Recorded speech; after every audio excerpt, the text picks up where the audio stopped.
Good afternoon. This is Angelo Bruscus from North Beach Community Television and northbeachnow.com. I'm here today with North Beach School Superintendent Andrew Kelly, and this is a Saturday afternoon, and we're here to talk a little bit about what the school district is doing in response to the outbreak of the coronavirus around the state, particularly here in Western Washington. And North Beach schools, as of Monday, this coming Monday, will be closed until April 27th, which will be the first day back once we get this coronavirus out of the way. And Superintendent Kelly is here today at North Beach Community TV to talk a little bit about how school is going to be impacted, how students are going to be impacted. And Andy, why don't you talk a little bit about how some of the measures you're going to be taking and how it's going to impact students right from the get-go. Great. Well, thank you, Angelo. It's a pleasure to be here today and to share with our families and community what we're hoping to do in this time of opportunity. I think I want to start by saying crises sometimes give us an opportunity to bring out the best in ourselves, in our community, and in those around us. And that's really how we're looking at this in North Beach School District. Obviously, the biggest inconvenience for our families is going to be that there's no school happening in our school buildings for their kids. But what we're working really hard to try to do is figure out how we can come together as a school community to support not only continued educational opportunities for all of our students, but also continue to feed our students, especially the most vulnerable kids that we have. And so maybe I'll start with sort of our planning process. Monday and Tuesday of this next week, I'll be working with district leaders and teacher leaders to come up with our detailed plan of how exactly we're going to support all the things that we're going to attempt to do over the next 6 weeks. In terms of food service, families can expect that by Thursday this next week at the latest, that there will be a structure where you can call in, text in, email in to the school, and we're going to be making lunches and providing meals to families just like we do during a regular school day. My goal is that anyone who needs a meal, a school-aged child will be able to order those, and I'm sort of thinking of it like hotel room service, that if you need us to prepare that meal and bring it to your home, we're going to put a plan together so that we can do that. We'll also have pickup places where families would prefer to do sort of a drive-through stop. You'll be able to drive through, pick up the number of meals that you requested, and we'll do that every school day for the entirety of the school closure. So that takes care of meals. The academic piece is going to be exciting as well. I met with all of our district staff yesterday afternoon at 4 o'clock, and we talked about really thinking about learning differently. We talked about creating opportunities for our kids to learn virtually, to learn online, to engage in specific things that they're passionate about. And all of those things, as you can imagine, are going to be a little bit challenging for us because we're really going to be forced to think differently about how we deliver instruction. So again, by Thursday of this next week, families can expect a robocall from me and lots of email on the district Facebook page as well as the district website about how to access these different things. And our vision with the instructional piece is that there will be grade level appropriate activities for kids to do. And one of the things that we know is that our parents are our kids' first and very best teachers. And one of the things that I'm most excited about is sometimes in public education, the school sort of works as a detached entity from families. And that's just not going to work over the next 6 weeks. We're going to need to partner together with moms and dads and grandmas and grandpas and caregivers so that there's opportunities for kids to do work at home. And we know that that's going to be challenging and it's going to be different, but I also think it's a great opportunity to do different kinds of things with your kids. I know I've got 4 kids of my own at home, and so one of the things we're going to be juggling is how do we work full-time jobs and also support our kids' education. Probably means that they're going to get to sleep in a little bit, but the expectations to do the work will still be there. One of the things that we're going to be putting a plan in place for as well is we know that all of our families don't have adequate technology at home. So again, by Thursday of next week, there will be an opportunity for families to check out laptops and Chromebooks and computers from the school, because we're going to do everything in our power to remove barriers for our kids and our families so that they can access what they need to be successful.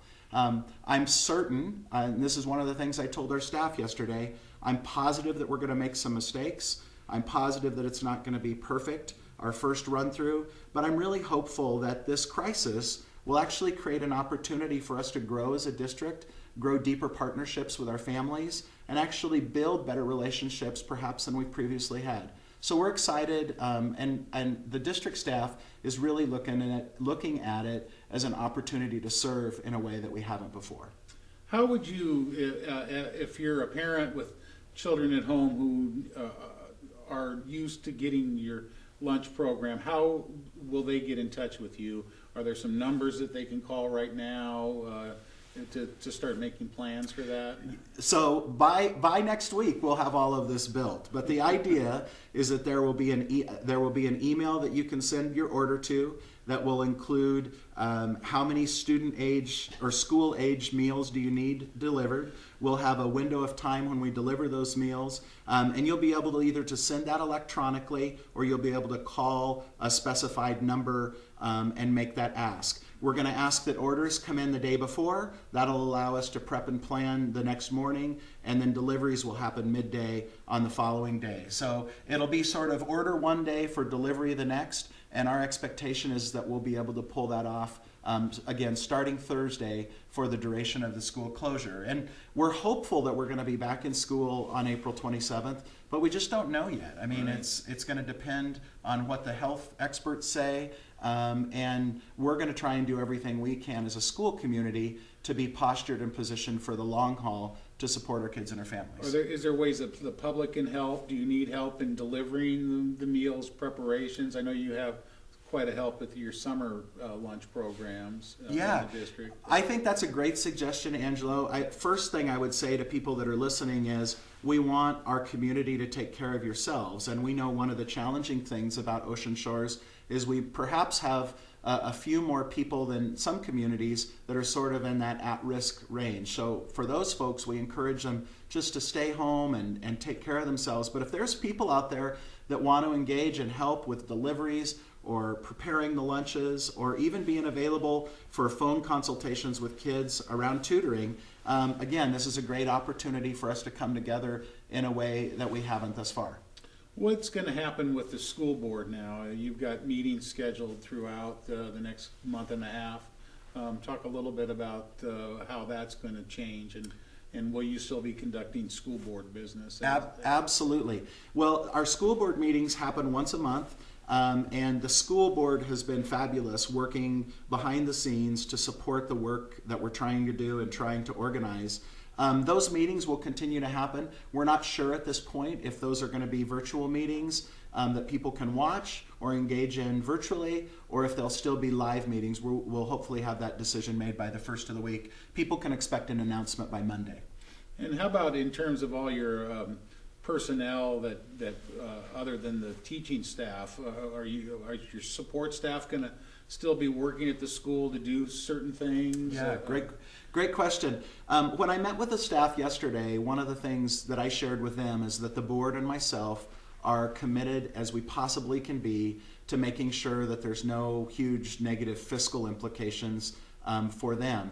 And so the governor's guidance, as well as our state superintendent, has said that we need to be creative to work with our school personnel to find real work that probably is going to look different than their normal real work when schools in session live, to support our kids. And so one of the things that we'll be working with our instructional team on is how do teachers connect with their kids? And there's a myriad of ideas that are floating around out there right now.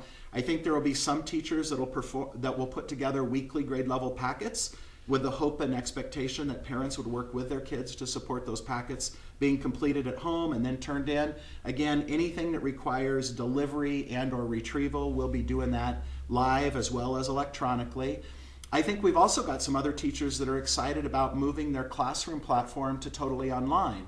And so there will be opportunities for kids to engage that way. One of the teachers I talked to last night said that their plan was to schedule every other day a 15 to 20 minute one-on-one appointment that could happen either via a phone call or a Zoom meeting, just to plan an individualized program for each of the students in their class. So what I know about our teachers and our classified staff, is that they're very, very committed to our kids and making sure that this works. And it may not look the same for every grade level and every teacher, but I'm positive that we'll have opportunities for all of our kids to engage. Yeah, I can see at certain levels it's going to be really hard for younger kids, especially to be in a virtual classroom where older kids might really spark on that, and there might be some real interesting opportunities.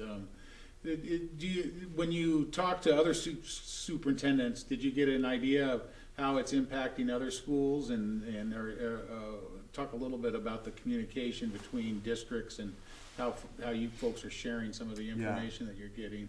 Well, we actually met yesterday morning as a group of Grays Harbor and Pacific County superintendents to actually just for that exact purpose. Shared ideas, shared different innovative strategies that we're trying to use, and we continually are in contact about trying to find the best, most efficient ways to serve our kids, and we'll continue to do so. Another thing that I'm curious about is how this is affecting kids, and whether you've seen any kind of noticeable anxiety and any advice that you have not only for the kids but for their parents and what they should be telling talking to their kids about. It seems like it's something that really communication and information is really a key in this. So your thoughts on that? Well, I think our kids are feeling the pressure. I think anytime our kids are exposed to something that's different that they haven't experienced before, it creates stress and anxiety. I'm hopeful that the plan that we'll roll out next week will give kids multiple opportunities to still engage with their teachers and other school personnel. It might not always be face-to-face, but could be via FaceTime, could be via Zoom meeting, could be an email. I know that our counselors are going to continue to be available for outreach and family support. Again, it might look a little bit differently. I just want our kids and our families to know that sort of this healthy physical separation doesn't mean that we should be isolated. And actually, in many ways, we should fight isolation in terms of connectedness and find ways to connect even more deeply than we have before, because that's what maintains the health of a community, really, is people knowing that there's other people who care about them, that have their back, and are willing to pull together in times of crisis. And we're going to continue to do that. It just might look a little differently than it previously has. It seems like in a crisis situation like this, education is all more imperative at a real base level, and it's something I think that can be communicated. I think this is for all of us, this is a teaching moment that I don't think we've ever experienced before, and I imagine that generations later, kids are going to remember this time in their lives. Well, I certainly remember May of 1980 when Mount St. Helens erupted, and I never got to finish 6th grade. But I also just would say, like, one of the things that I'm most proud of in the North Beach School District over the last 18 months is we've really come a long way in developing social networks and connectedness with our kids and between our staff. And so, it was fascinating. Last night, one of our junior high students sent me a Facebook messenger at about 9 o'clock, and the message was, "Mr. Kelly, I'm just checking in to see how you're doing. Are you hanging in there?" And so it was nice. I was able to write back to him and say, "Yeah, I'm hanging in there. How are you feeling about things?" And so many of us as adults in the system are very approachable and accessible with our kids. I share my cell phone readily, and kids and parents text me and provide me feedback all the time. Facebook's another great way to do that, as well as email. So we're not going anywhere. The adults that were here this last week in the school buildings to help and support the kids are going to still be here to help and support the kids. Anything else that you'd like to share? The only thing I would end on is just that I believe with all my heart that the true measurement of the health of a community is the health of the school system. And I think that we've got a great opportunity to show Grays Harbor County and the state of Washington that this is a great place to live, and that when challenging things happen, we don't isolate ourselves. I mean, we need to isolate ourselves. That's why I'm sitting a little bit farther away from you, Angela. Everybody does that. But isolation and healthy space boundaries between people doesn't mean that people have to go into seclusion or go bury themselves in a cave. And I think we've just got an excellent opportunity to show how we can come together as a community and work together. And I'm hopeful and optimistic that we're going to come out of this stronger, better, more efficient school system than we were before. And I just want to make sure too, anyone in the community, if you have suggestions or ideas, to reach out to me. I'm always available to folks. You can reach me at my email, which is akelly, A-K-E-L-L-Y, at northbeachschools.org. You're also welcome to call me on my personal cell phone, 360-870-3321. And I just appreciate everyone's support. And thank you very much, Superintendent Andrew Kelly, and from North Beach School District. This is Angelo Bruscus for North Beach Community Television.